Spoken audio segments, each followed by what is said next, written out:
This is a Farbrengen of Yutas Kislev, fascinating Farbrengen for the parts that I've heard so far, of Yutas Kislev, Tafshin Chav Beis, 1961, going into 62. So the Rebbe says like this, page 263. The Rebbe says like this, Kasher Rabbeinu Nisienu Siper Oides Ha'inin Yutas Kislev. When the Rebbes would talk about the topic of Yutas Kislev, how was it the situation the first year after the Geula, after the redemption, after the Alter Rebbe was imprisoned and then he was released on the 19th of Kislev? How was that time when he was released in the city of Petersburg? Shenikra Kayim, the Rebbe says then, I don't know what it's called today, but then in 1961 it was called Leningrad.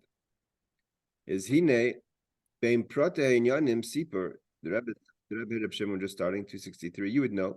It says over here that the Rebbe is describing how was Yutas Kislev in the first year right away in the city of Petersburg. That's what it was called then. And the Rebbe says today it's called Leningrad, 1961. I believe today it's called something else. Is Hine Ben Prote Inyanim. It says Sipur. It was a very, very joyous time. Ad ki, the Rebbe says that it was quoted from the Friedrich Rebbe, ki his goylelu berchayves Petersburg. They were rolling in the streets of Petersburg. The Rebbe said, imagine to yourself, Petersburg Petersburg was the capital of Russia at the time. Was a very powerful country and ruling country. Malchus B'Toikev Gadol, very, very strong kings, and not just in Russia, but also Mishralbi outside of Russia. Mitzad Sidri HaMelucha, and the rule was from the I guess the kings or the ministers, is Haiser Rishus Yehudim Lager Rak Bechalakim Misiyamim Shalamedina. Jews were restricted to only certain areas of the country of Russia that they were allowed to live in. But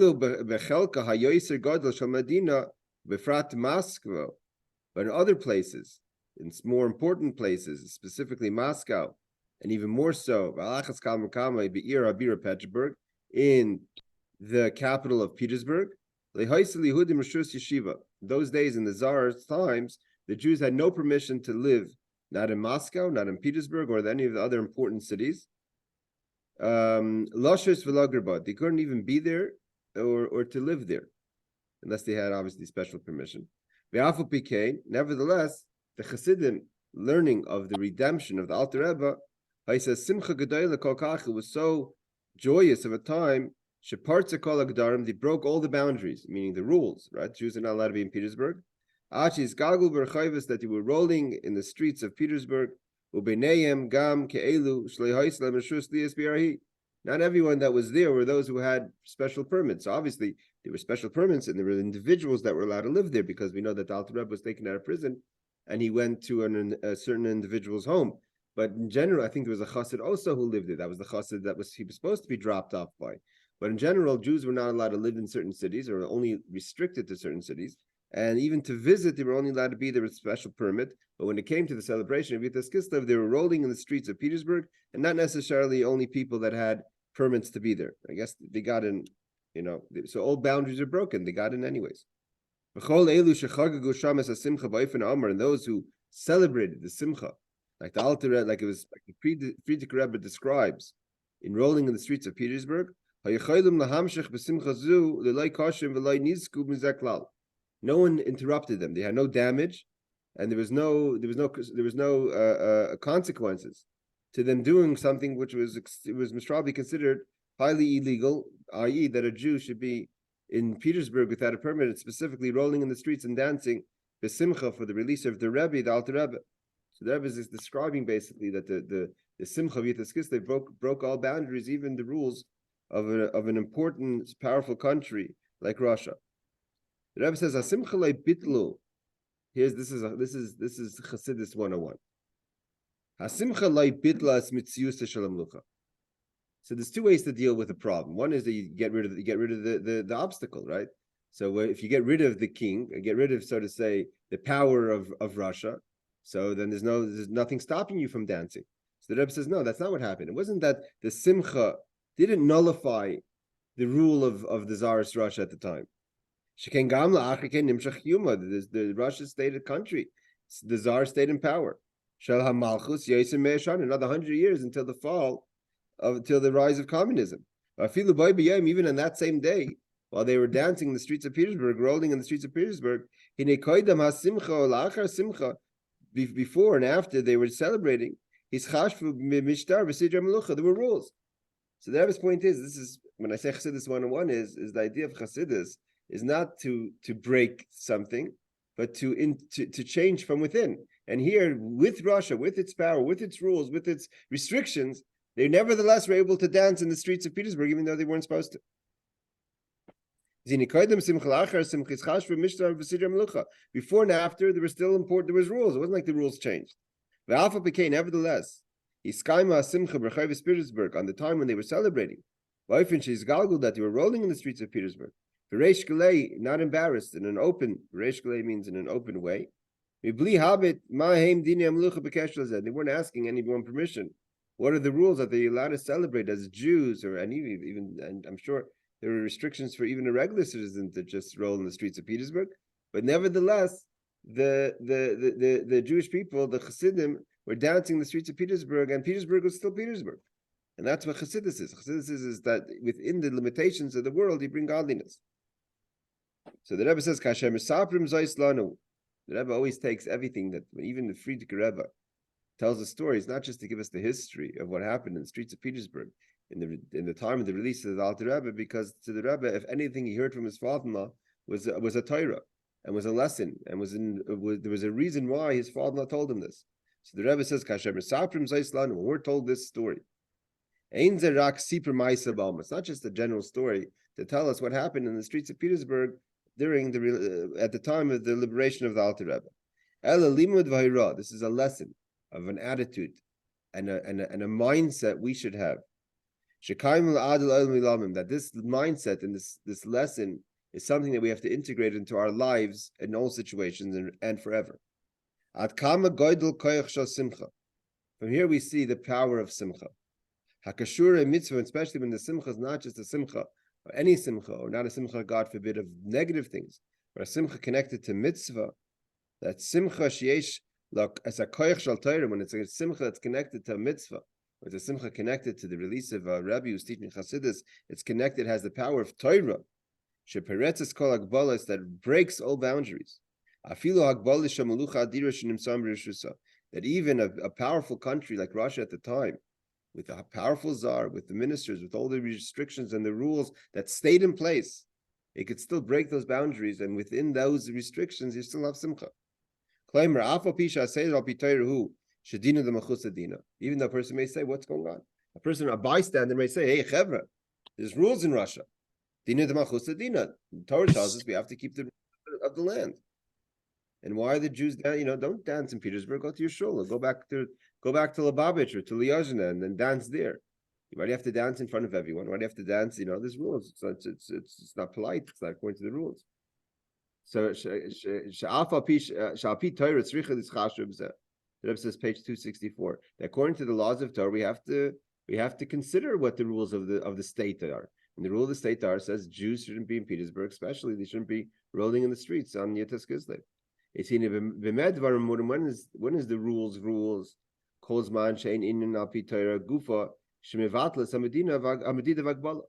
It's only that if Torah itself accepts the rule, but if there's from within Torah, the Torah says that now you have to be b'simcha.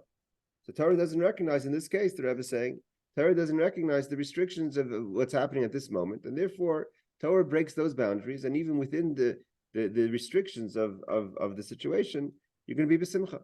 And you're going to be b'simcha in a way that even if it doesn't make sense, even if it's not logical.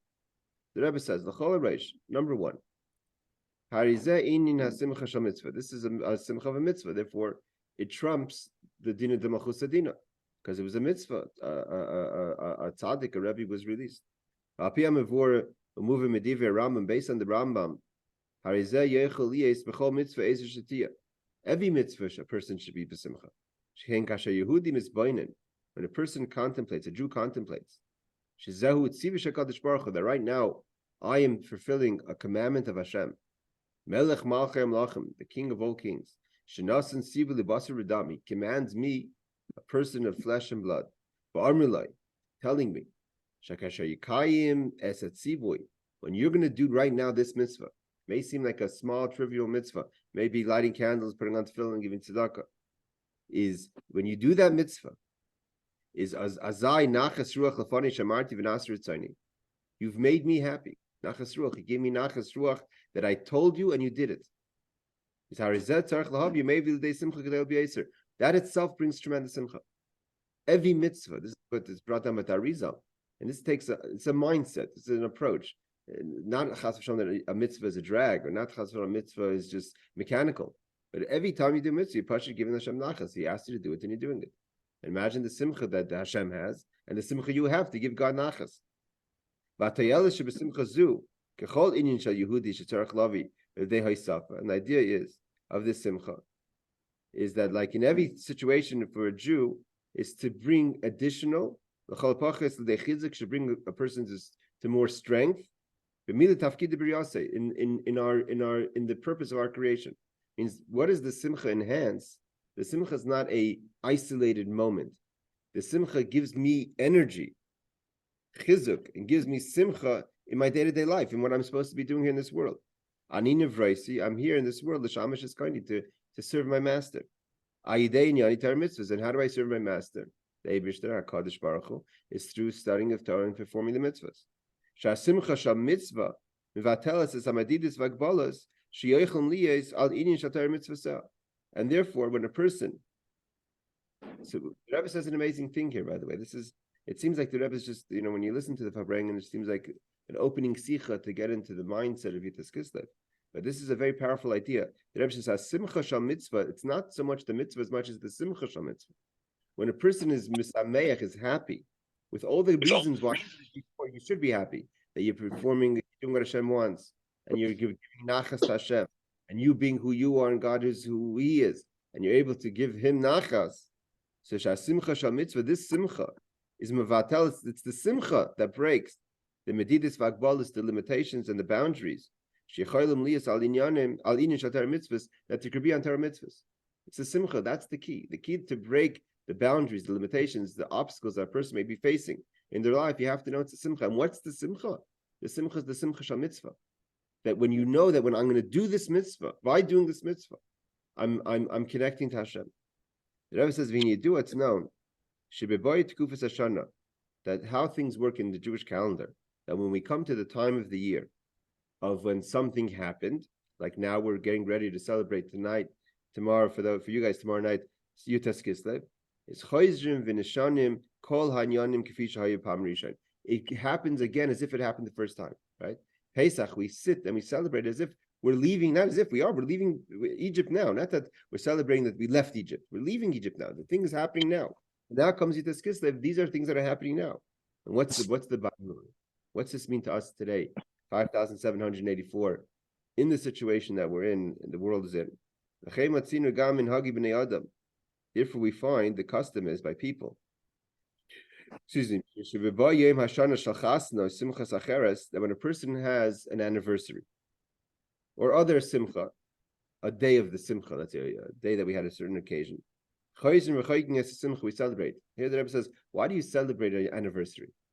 It happened 25 years ago, 30 years ago. It happened 5 years ago. Why do you have to celebrate the anniversary now? I know that this is the date it happened. What's the celebration now? The Rebbe says, yes, that's a celebration, because when it comes again into the calendar, it's as if it's happening again. Like it happens by everyone does this. And we know that everything that is within the happenings of people has a foundation in Torah.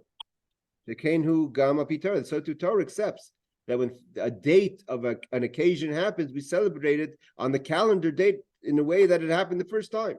So therefore, when there's a marker in Torah, why we celebrate anniversary. When it comes a day that a certain thing happened on the calendar, even if it's many years before.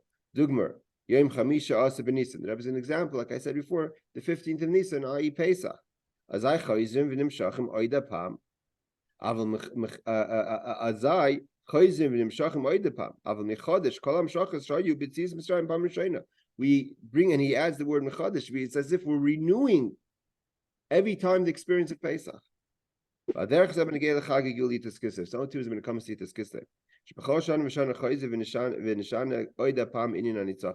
We relive the victory of Yitas Kislev every year. We don't celebrate the victory that happened 300 years ago. It's a victory that's happening now, like you're celebrating Pesach now, like even you're celebrating an anniversary now. If all the blessing, all the flow that happened on the first Yitas Kislev, that allowed for Yitas Kislev to happen, kind of exists on Yitas Kislev every year. Therefore, the Rebbe says, what's the bottom line? So if they were rolling the streets of Petersburg the first year, breaking all boundaries within the limitations of within the system of the Russia, they nevertheless broke that system and they celebrated. So too it should be every year Yitas Kislev. The same thing again. As it's brought down in the Geras HaKodesh of the Alter Rebbe.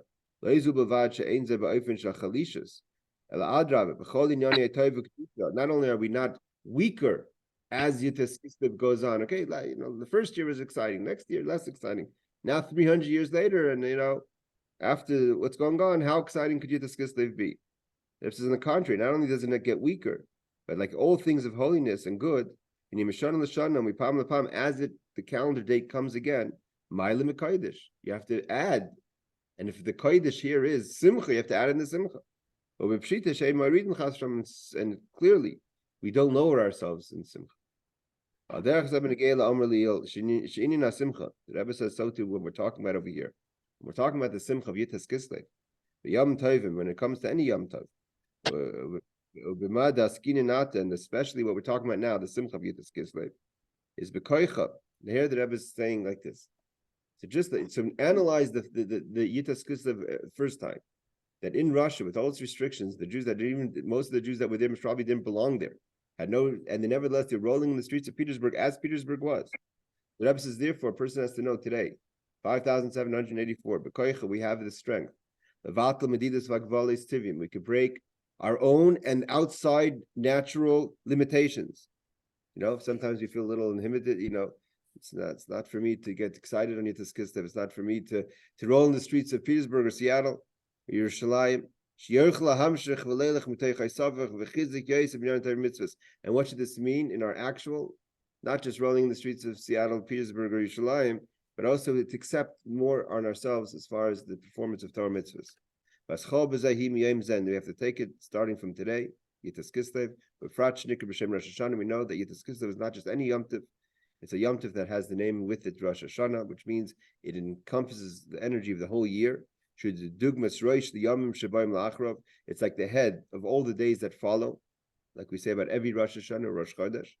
Just like the head gives energy and vitality to all the other limbs of the body, so too the days of the year draw energy, simcha and joy, in the whole year from Yitas Kislev.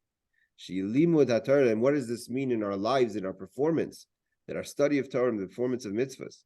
Throughout the year, that we're about to enter, the new calendar year of Chassidus, is the Shalom Yir L'Loi Medidas Akbos. It should be in a peaceful, without limitations.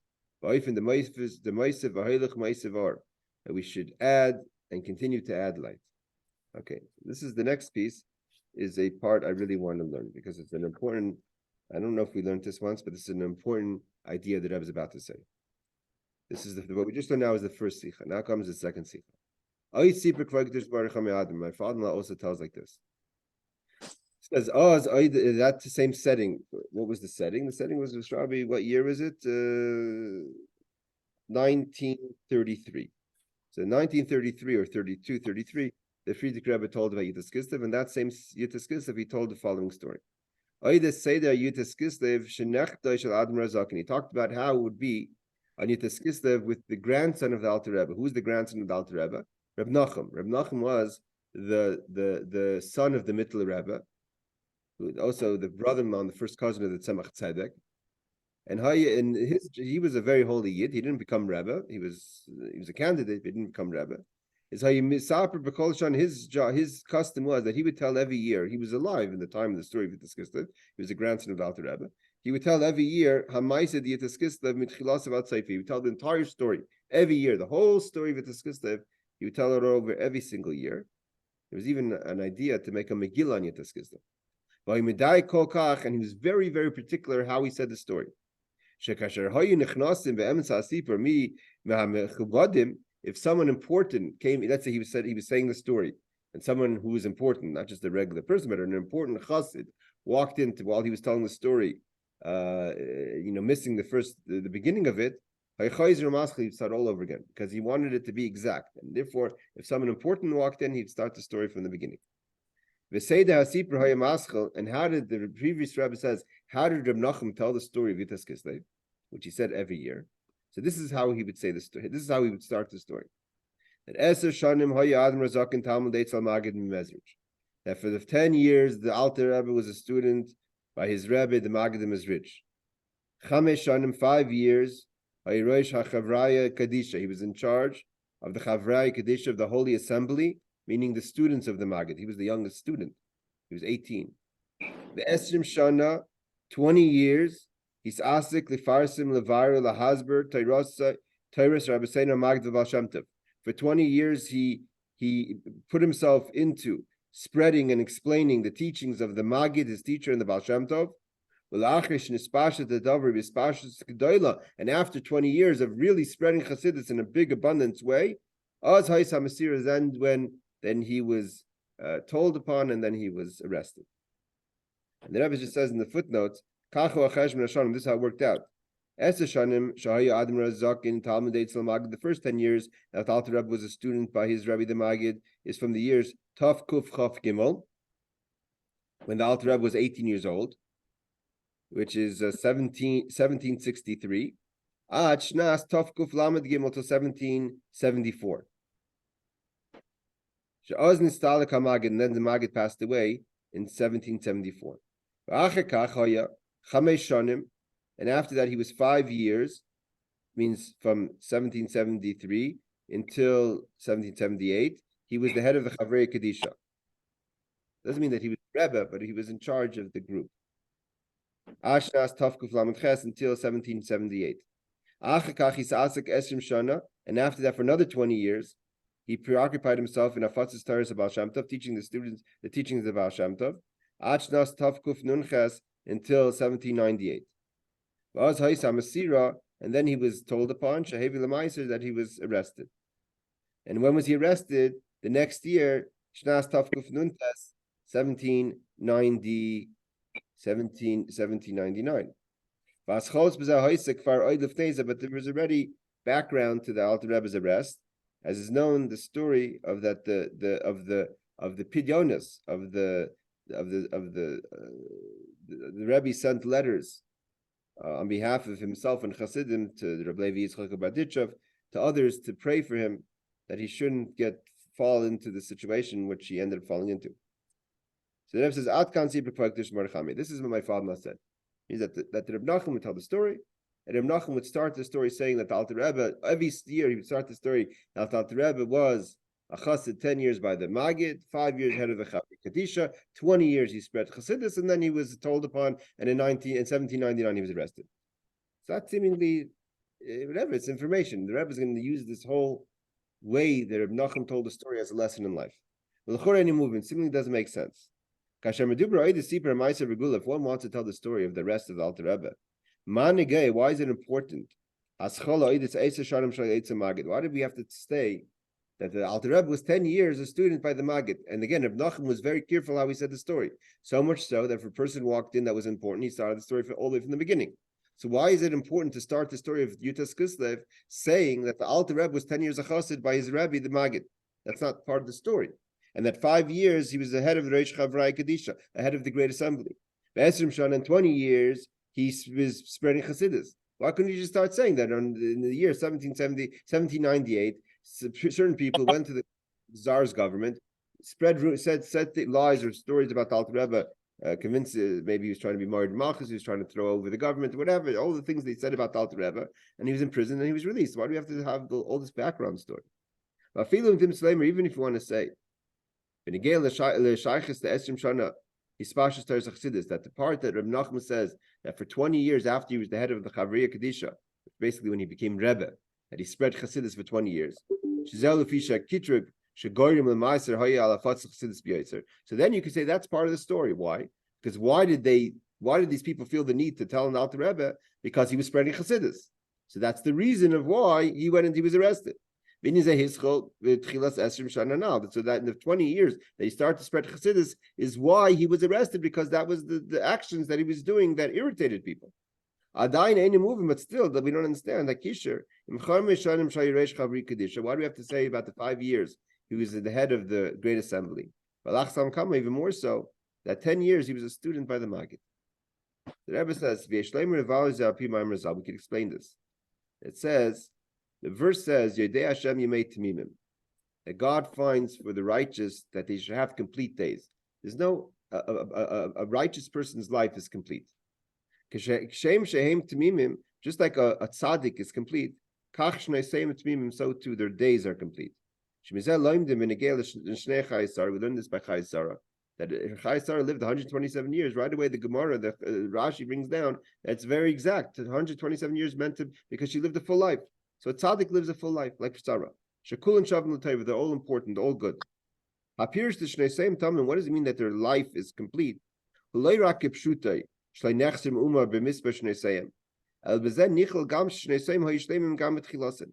It doesn't just mean that their days are complete, that they lived out their full life. But complete means that's complete from the beginning to end. Every part of their life was complete. The Rebbe says we find by counting the Omer, when we need complete 7 weeks. If a person misses one day of the Sfiras Omer, it's not just that one day was not good.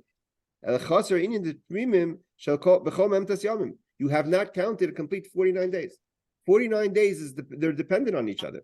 The completion of a tzaddik is not that you finish off complete.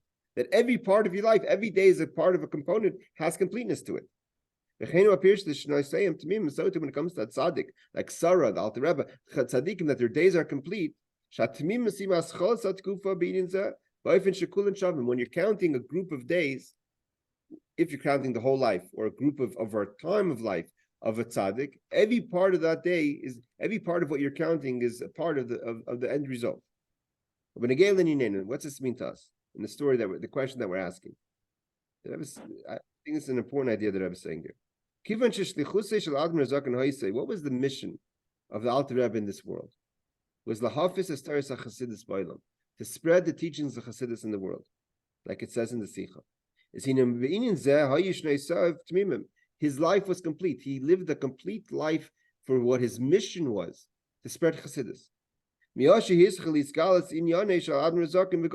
When this mission, especially when he was told by the Maggid, his teacher, why he was here, the Maggid told him why his soul came down to this world. That when his soul's mission was revealed, every day was about spreading Chassidus. And the Rebbe says it didn't start when he became in charge. When he became a Rebbe, when he was a Rebbe, every day he spread Chassidus.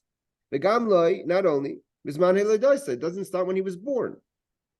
When does the Alter Rebbe start? His mission in life is by becoming a student. And the Rebbe doesn't explain why. Why does our mission start all the way at a certain what? This is very important, because when we try to evaluate what we're doing with our own life, and we ask ourselves, sometimes we say, I became who I was at 20, 30, 40, 50, 70, right? I started to find myself. You can't, like you already say, every overnight success has 10 hard years of work. You have to know where the starting point was. And therefore, if you want to know where the starting point was, where the Alter Rebbe started to become the person who he was meant to be, to spread Chassidus, the starting point was when he became a Chassid of the Maggid. It doesn't start when you're in charge. All of a sudden now you're Rebbe and you're teaching Chassidus. And it doesn't start when you're born. It starts from the Eser Shanim Shai Talmud the Maggid, the 10 years that you were a student to the Maggid. You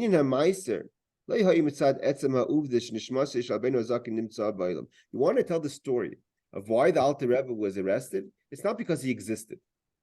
When that would start. the day he was born. It's because it's only the arrest was when he started to do what he was here for. It means your potential is not arrest worthy.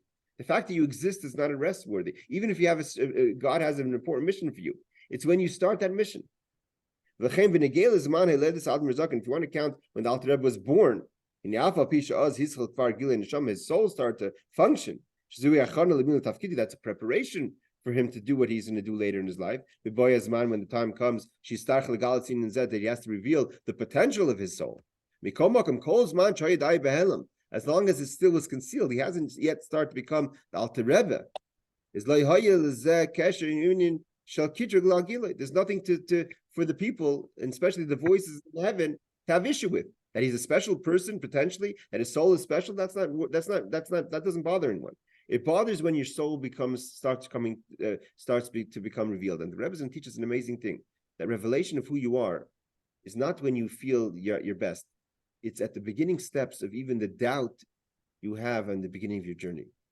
There's so many components to who you become in your life, and when that walk starts, and by the Alter Rebbe it started from when he was a chassid to the Maggid. The Rebbe explain why. Is when a person becomes who they are. It's not, you don't just one day, I'm a person of that can accomplish, or I'm a person of focus, whatever it is. There's background to that. When did he start to fulfill his mission, not his potential, but to start to fulfill his mission? Not concealed, that start to be revealed. Like my father says in the publication of Yitas Kislev, when he stood there right before he went to the Maggid. There was two choices for the Alter Rebbe. And one was, of course, Vilna, to go to the Vilna Gaon, or to go to the Maggid. The Alter Rebbe chose, not because no one solicited his membership, but the Alter Rebbe on his own chose to go to the Maggid. And because that choice he made to go to the Maggid was the beginning of where his soul had the potential to reveal itself, to become a person of teaching Chassidus. That's the point. That if you want to know when is the point of when the Alter Rebbe, when it's changed from being potential to something that people were paying attention up in heaven, and now we have to say this is the point that we have to be concerned about, was when he chose to go to the Maggid. That's when you want to tell the story of when the Alter Rebbe was arrested. When he was 10 years, like I just heard an interview of Rabin. Rabin said that what he was impressed with the Rebbe was that the Rebbe knew when the 6-Day War started. And the Rebbe said the 6-Day War started and Syria started to divert the waters from the Golan. And Rabin was impressed. He says most people didn't get that. That was the starting point. I mean, it's not when the planes when Egypt closed the Suez Canal. It's the starting point. The starting point to Alter Rebbe's avoid of who he was. He went to the Maggid. The Rebbe is now going to explain what does this mean to us. That's the story of the Alter Rebbe. What does this mean to us? Because, like I said many times, everything a person themselves as an individual tonight sitting here has to learn a lesson in our lives. Especially if we're talking about a story of a Nasi. It's not just a story, it's also an empowering story that empowers us to do the right thing. That's told us on the day of the Rosh Hashanah of Chassidus, which is Yitas Kislev. Like we said before, Yitas Kislev is not just any day; it's a day that empowers the rest of the days of the year with the ideas of Chassidus, the studying of Chassidus and the ways of Chassidus. So here the Rebbe says, what's the lesson? Number one, a person must know this. Kasher ein helen v'hester. If you don't find concealment and obstacles, ein menagdim. There's no one fighting. There's no forces against you. Ein kshuyim. There's nothing difficult. Harizes siman shadayin lo yigia adam lemila tafkid b'olam. If everything is easy, you're not facing obstacles. You're not facing concealment. Concealment. What's concealment mean? Concealment means that you can't see the light. You can't connect to the light. Whether there's things within your animal soul, there's things that you're just not able to become who you want to be as a spiritual person. You're having difficulties. You're having forces against you. The Rebbe says if you're not facing any of that, that's a sign you didn't even start your avodas Hashem. You didn't even start your purpose in this world, not just avodas Hashem. You haven't yet started your purpose in this world. L'chur yechel, and a person may say, Madua Allah, why does it have to be that way? This akesh, this asik davka b'inish l'toyer v'yadus shnases le'mitach kshrim. Why do I have to find difficulties in my performance of Torah mitzvahs? And specifically, I could do other things. Maybe I could do other things in Torah mitzvahs that are not going to be difficult for me. This is difficult for me, but I'll choose something else that's less difficult for me. Why do I have to find a difficult path to myself? Mutiv, it's better. Let me find an easier way to God. Not only that, there are more important things. It could be what the difficulties that I'm finding are simple things, but the more fundamental parts of Torah are easy for me. Maybe I should focus on that. Why do I have to focus on obstacles? The Rebbes says, the answer is, Shechinam, you want something free in life. You want a handout. You want life to be easy. Chinam is Mitzrayim. That's what Mitzrayim, right? What did the Jews say when things got hard in the desert? We remember the fish that was free in Egypt. You want freedom? You want something free, a handout? That you get in Egypt. That's not for Jewish people. When it comes to holy things, nothing holy comes free. If you attained levels or situations that came without toil, if a person says, I didn't toil, but I found, and don't believe that person. You can't find who you really are, the fundamentals of your specific soul, that you should find who you are for free. Without toiling and effort. And this is also, the Rebbe says, the lesson to us. If you don't have doubt of what's the path of who you are, where should you go, right? The Alter Rebbe stood there, he didn't know where to go. Should he go to Vilna? Should he go to Mizrich? This is an amazing idea. It's a out of the box idea that you need Sveikus to get to where you are. As long as there's no doubt. As long as there's no hardship. As long as there's no forces. The forces could be from within you, from without you. It doesn't make a difference where the forces are. But forces that are menagdim, that are against what you're trying to accomplish, you have to know about yourself. You didn't even begin to do what you were here for. If your life has been easy and free, that's Mitzrayim. That's not what you're here for. So if you're here for something and you didn't face obstacles, it means you haven't begun your journey. It doesn't make a difference how old you are. You're only in the preparation, right? The preparation is easy. A child, Baruch Hashem, most children, some children have things that come easy to them. But when you go into life, it gets difficult. Only holding preparation. To eventually to be able to become who you are. Rebbe continues with this. He says that how does a person start? You don't start off becoming a Rebbe. Alter Rebbe didn't start becoming a Rebbe. They went further. The Alter Rebbe went through terrible times.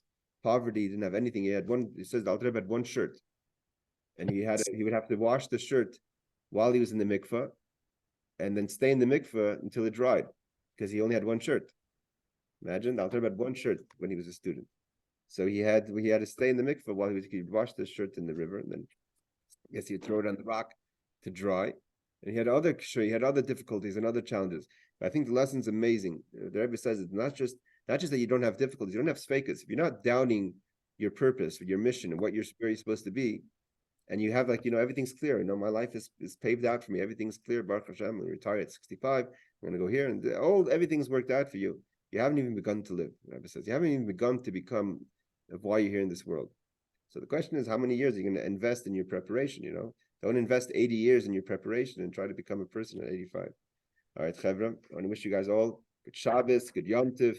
You guys all learn Chassidus Alter Rebbe. The Alter Rebbe says, whoever is Mishtatev B'Simchasi, people who are involved with the Yitas Kislev and the happenings of Yitas Kislev, the Alter Rebbe promises them, I'll take you out from restriction to broadness, Geshem, from Gashmius to Ruchnius, and from Gehenim. We should be came to Yolana, we should receive the Mashiach, the Karif. Good Shabbos, everyone. Laila Tov.